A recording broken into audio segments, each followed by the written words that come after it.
Azərbaycanın müstəqilliyini və Çağ Öyrətim Şirkətinin fəaliyyətinin 20 ili münasibətilə Təhsilimizin Ulduzları 2011 adlı tədbir keçirilib. Tədbirdə 2010-2011-ci dərs ilində Respublika və Fənn Olimpiadalarında yüksək nəticə əldə edərək qızıl, gümüş və bürünc medallar qazanan şagirdlərə mükafatlar təqdim olunub.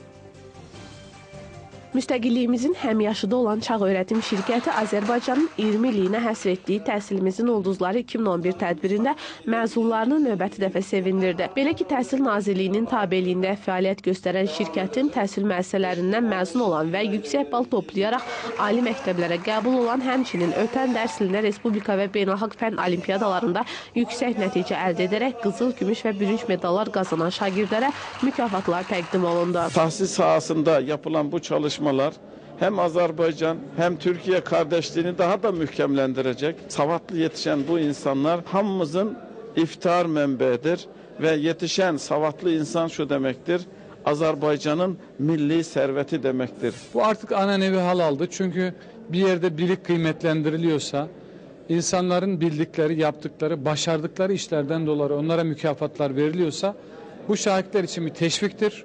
Onların daha iyi çalışabilmeleri için, daha ileriye gidebilmeleri için say ve gayretlerini artırmaya yönelik bir mükafatlandırma törenidir. Qeyd edək ki, mükafat alanlar Respublikanın bütün bölgələrində fəaliyyət göstərən təhsil müəssisələrinin məzunlarıdır. Xatırladaq ki, Çağ Öyrətimin fəaliyyət göstərdiyi 20 il ərzində 485-dən artıq məzunu dünya olimpiyadalarında müxtəlif medallara layiq görülüb. Sevinç İskəndərova, Əli Hacıyev, Space.